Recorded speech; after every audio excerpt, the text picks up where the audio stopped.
the DC world, or straight to Archie Comics, Riverdale?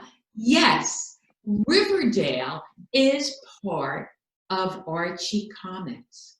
When I saw season 1, I was on the edge of my seat. And with that, and all that excitement in season 1, I had to get on a plane and go to that location to see the filming. So I went to JFK, and I went all across the United States. And then I had to go into another country, Canada, Vancouver, where Riverdale is being shot. So we did not have a studio at that time. It is all of you that made Riverdale a hit by tuning in. So we had locations. So the first location I had to go to was the mansion, the new home where Veronica and her mother were going to live. So the reason I wanted to do that first is because my birthday, March 30th, was on the door. When I saw that, I was like, whoa, how did they do that? Did they just do it special? So I had to see with my own eyes. But that location is 330. It's a real address. So if you go back to season 1 and you see the moment where Veronica and her mother have not yet gone into their new home, through that glass window where you see my birthday, 330, you can see this beautiful window. Inside this building has a beautiful stained glass window. This site, this location used to be a bank. They still have the vault in there. And I'm up on the balcony there. I don't think any shots were done from the balcony. But go back and check out season 1 of Riverdale. So my next stop was Pop Tate's Diner. It's a real diner called Rocco's Diner. And the owner of this diner, fabulous woman, she invited me out there to go speak at her grandson's school. And she rents it out. So they had changed the name Rocco's to Pop Tate's Diner. But another interesting thing that happens there, she's getting a lot of people, a lot of visitors from around the world because they want to have that Archie moment. So I'm sitting there with a few women from the Philippines. They happen to be stewardess for Philippine Airlines, and their go-to stop when the plane was going to Vancouver from the Philippines was to go to Pop Tate's Diner, but it's really called Rocco's Diner. So they had many milkshakes. So of course, I wanted to have those milkshakes that we saw our characters having. And this one milkshake, take a look at it. Whose milkshake do you think that was? The owner created a very special menu that had everybody's milkshake on it. Archie shake, strawberry and apple pie, Veronica cherry cola. Betty, that was my favorite one because it had banana and pecans in it. But that one I just showed you, ugh, it was the Jughead shake. It had Jolly Ranchers in it, crushed up Jolly Ranchers. So when you sipped it up, it was just gross. So the owner told me they always had to have 12 milkshakes on site for filming because the actors, Cole Sprouse, Lily Reinhardt, J.K. Apta, Camelia Mendes, was always going for the milkshakes. The food they couldn't go for was the hamburgers and stuff because they said they spray it with some type of a sheen. So, but it was the milkshakes. So our comic book characters, they have become a solid source for entertainment. However, I see comic books as a solid source to communicate information. Why not? Graphics are one of the oldest languages around. And if we could show that picture, I always love showing when I say graphics are one of the oldest languages around. My assistant, Dean Kuchar, is up in Boston right now doing the slides. There it is. So just take a look at that. Graphics have been around for a long time. I'm the co-CEO publisher who utilizes this comic book platform to spread knowledge on environmental issues, historical facts, autism, healthy eating, inclusion, and why we're here today, anti-bullying. I believe in creating playful images to spread ideas. I'm sure you're all interested in how a comic book is created. It requires a team many times to create something great. Not one person can do it all. It takes collaboration, what we call teamwork. A comic book starts out with an idea, and the ideas can come from the editor, the writer, or even the CEO, Chief Executive Officer. Once the story is scripted meaning which character will say and do what, it's then passed over to the penciler. The penciler is another word for the artist. Then it goes to the letterer and then passes to the inker to make it look almost like a coloring book.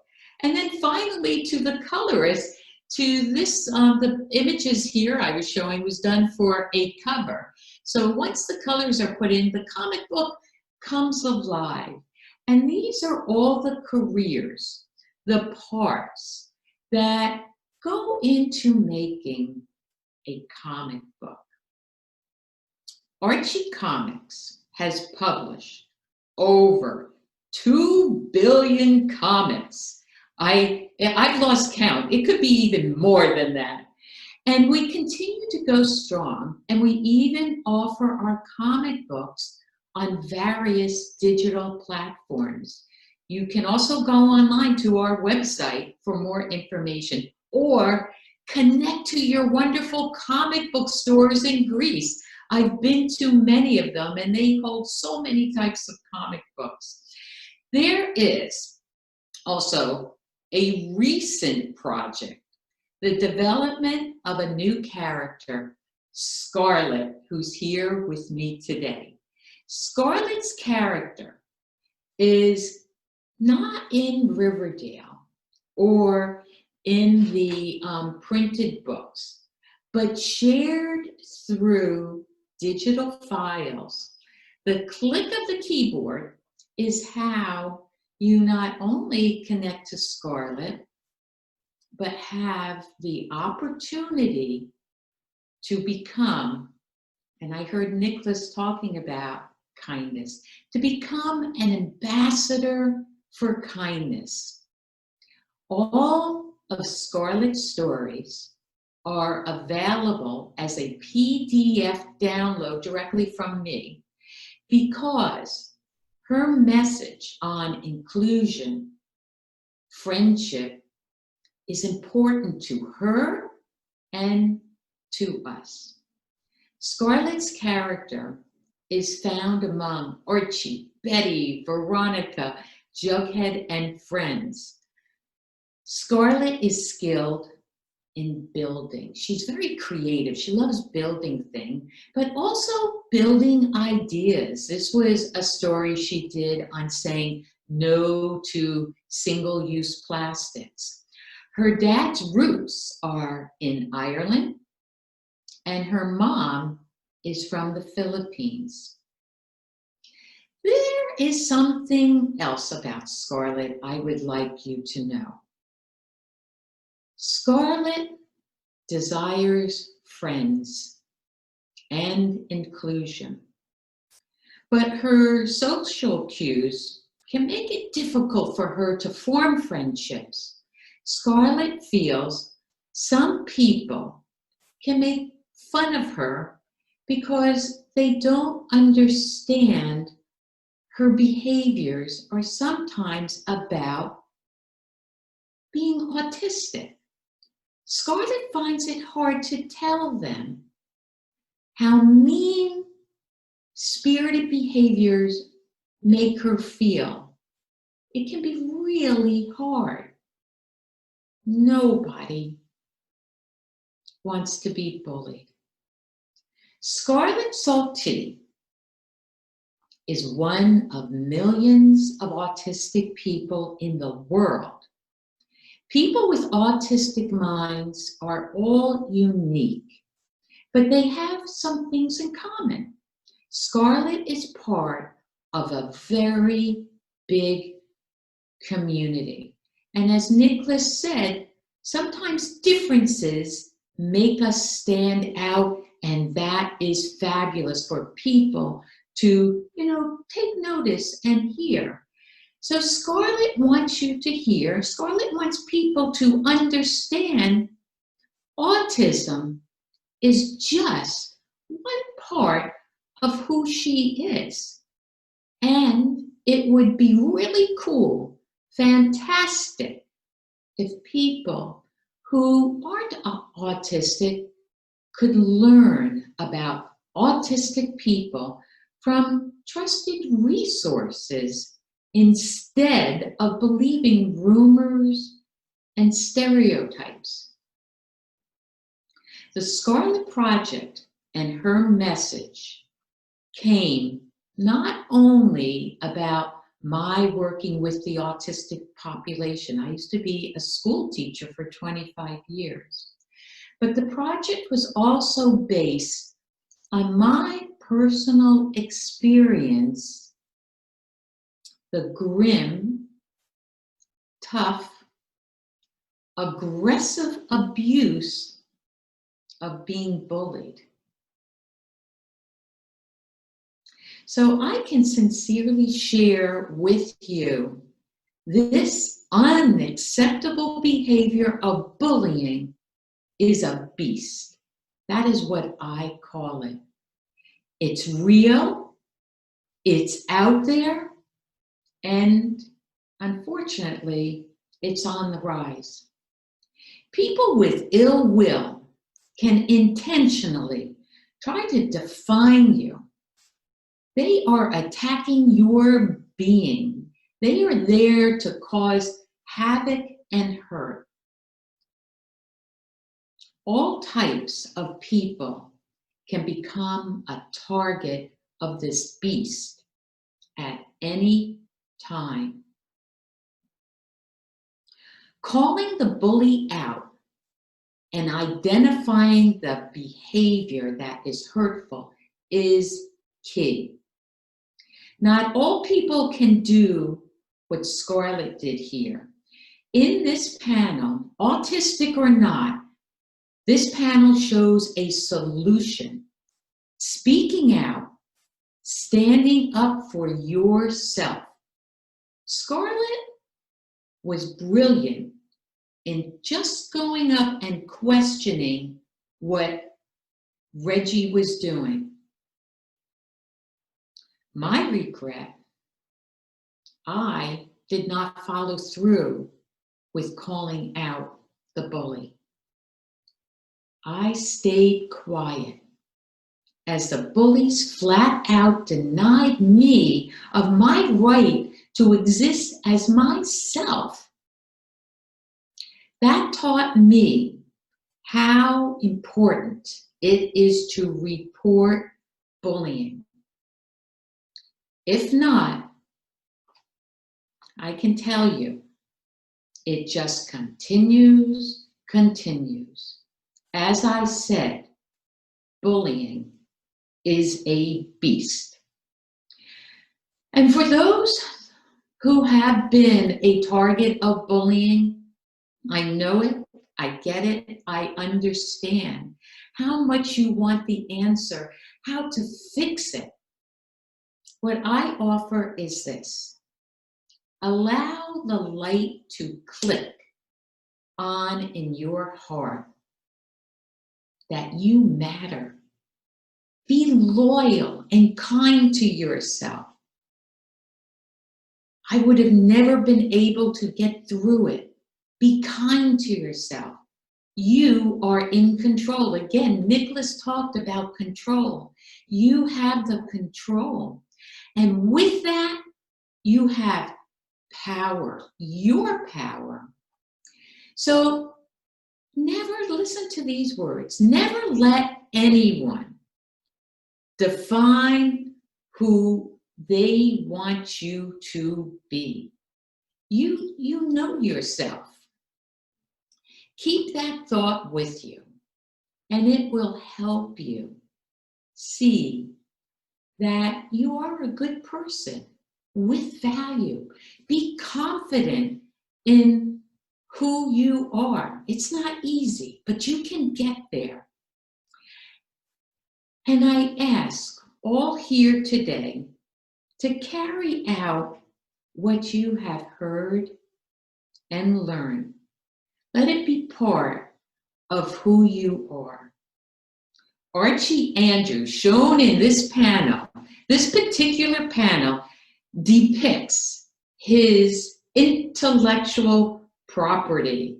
And I hope Mr. Fred is going to talk about intellectual property next week with you. But as you can clearly see, Archie's IP, his intellectual property, is always being a friend, having your back. Here, Archie does not question his speaking out for a second. And here is some more words from me to help you get through this tough time. Never question if you can. Only question. Why would you ever think you cannot? Those words can hold true for so many things, but here, Archie doesn't question standing up, taking that step to being a friend to the person that looks lost, alone, or in this case, you are aware they are being bullied. Let that person know that they are a good person, as well as letting the person who's being unkind that we don't do this. Show that human kindness. You can stand proud that each of you continue to raise your awareness and your actions to foster kindness as you continue your good work.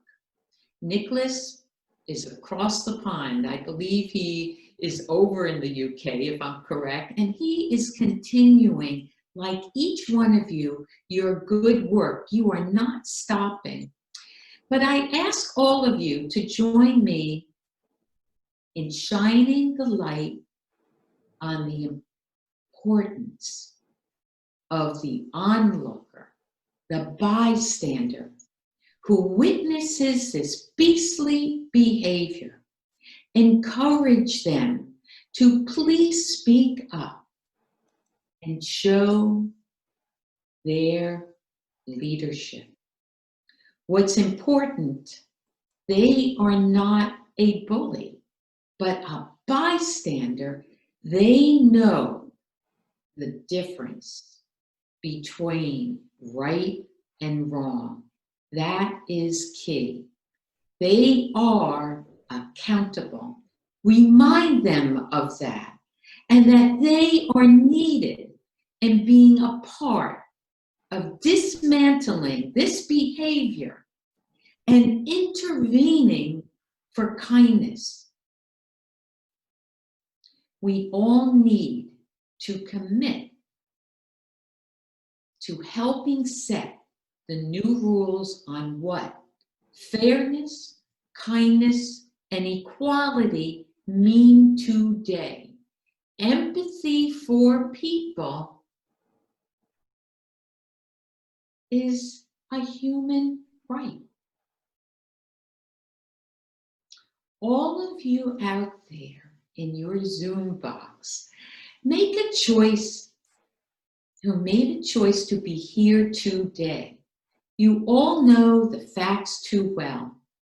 Your awareness and taking on the responsibility to make the words justice and equality mean something holds tremendous power.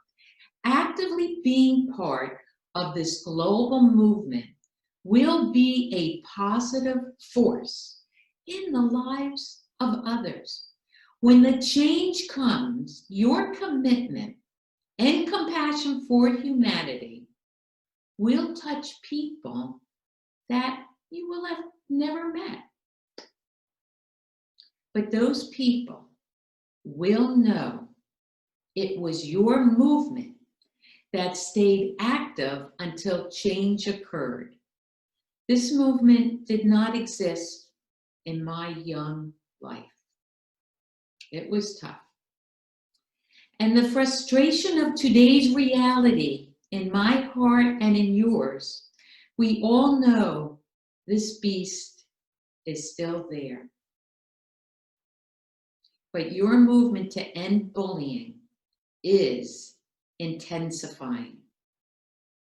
And there will be a solution. I feel it's coming soon. Mr. Fred Feitman and I met in Dublin, Ireland, called World Anti-Bullying. People were coming together, working on select solutions. So there will be change. So keep it up. And I am delighted to have met and honored to meet all of you, and honored to be part of your platform to spread equality for all and action in providing help to build a kinder world. Nama Thenete Kala Na Ista Kala Ke Na Ande Meto Pisatetus Anthropus Kala.